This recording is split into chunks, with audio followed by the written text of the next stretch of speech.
అబ్రహాముకి 2 కుమారులు, ఇస్సాకుకి 2 కుమారులు, యాకోబుకి 12 మంది కుమారులు. హల్లెలూయా.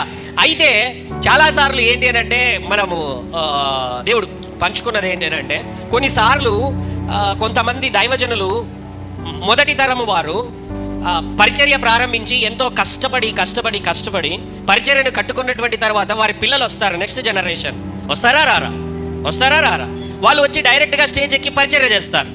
అయితే చాలామందికి ఏంటి అని అంటే అది నచ్చదు. గమనించారా మీరు ఎప్పుడైనా? ఎందుకంటే వాళ్ళు అంతగా దున్నబడలే, వాళ్ళంతగా ఎక్స్పీరియన్సెస్ గుండా వెళ్ళలే, వారంతగా విశ్వాస ప్రయాణం చేయలే. ఎవరు? నెక్స్ట్ జనరేషన్ పిల్లలు. అవునా కాదా? అప్పుడు మనం చూసినటువంటి వారము ఏమనుకుంటామని అంటే, వీళ్ళు చూడయ్యా స్టేజ్ పైకి వచ్చేసారు చూడు అని అనుకుంటారు. ఇది ఒక రకమైనటువంటి విధానం, చూచేటువంటి విధానం. హల్లెలూయా. అయితే దేవుడు ఇక్కడ పంచుకున్నది ఏంటంటే, అబ్రహాముకి 2 కుమారులు ఉన్నారు. ఎవరిని ఎన్నుకున్నాడు దేవుడు? ఇస్సాకుని ఎన్నుకున్నాడు. వదిలిపెట్టాడా ఇస్సాకుని?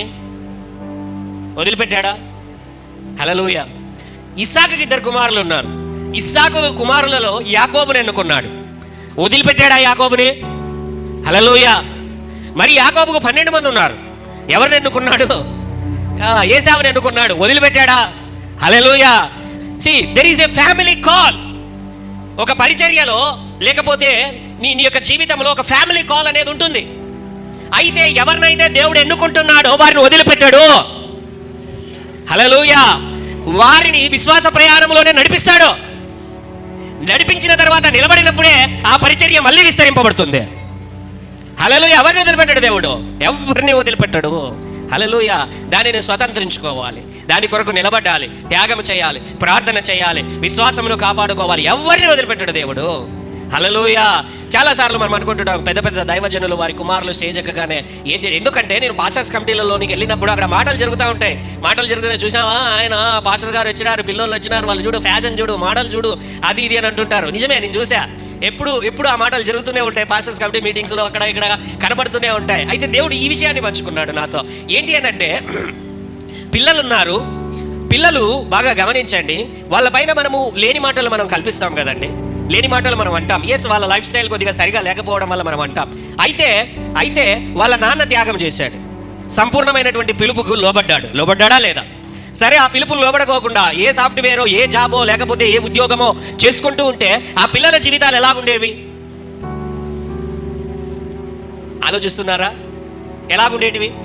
వాళ్ళ నాన్న ఏ విధమైన స్థాయిలో ఉండేటువంటి వాడు, ఏ విధముగా వెళ్ళేటువంటి వాడు, ఆ పిలుపుకు లోపడకపోయినట్టే ఏ వ్యాపారమో ఉద్యోగమో ఆ తర్వాత ఎంతో మంది ఏ విధంగానూ ఎదిగి వెళ్ళినటువంటి వారు ఎంతో మంది ఉన్నారు. అయితే బాగా గమనించండి, వాళ్ళ నాన్నతో పాటు పుట్టినటువంటి తర్వాత వాళ్ళు నిద్రలో మేలుకున్నారు, ఆకలి దప్పుల గుండా వెళ్ళారు, అవమానముల గుండా వెళ్ళారు, ఆ ఆర్థిక పరిస్థితుల గుండా, ఇరుకుల గుండా, ఇబ్బందుల గుండా వారి యొక్క పిల్లలుగా ఉన్నప్పటి నుంచే చదువుకొని ఉద్యోగాలు సంపాదించి లక్షలు చేస్తున్నటువంటి వాళ్ళ పిల్లలు, అతని స్నేహితుల పిల్లలు బాగా గమనించండి, మంచి స్కూల్స్లో వీటిల్లో తిరుగుతున్నప్పుడు దేవుని యొక్క పరిచర్యలో ఉంటున్నటువంటి వారి పిల్లలు కొన్ని సమయాలలో బాగా గమనించండి, చిన్న స్కూల్స్లో లేకపోతే అన్ని సర్దుకునేటువంటి పరిస్థితులలో ఎంతో మంది వెళ్ళినటువంటి వారిని కళ్ళారా చూశాను నేను.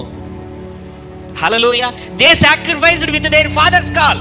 వారి తల్లిదండ్రుల యొక్క దేవుని యొక్క పిలుపును బట్టి they also sacrificed. Hallelujah. Are you understanding what I am saying? నేను చెబుతున్నటువంటి మాటలు మీరు వింటున్నారా? హల్లెలూయా. అయితే అలాగని చెప్పి దేవుడు ఆ పరిచర్యలో ఎన్నుకునేటువంటి వారిని విడిచిపెట్టేటువంటి వాడు కాదు. He never leaves.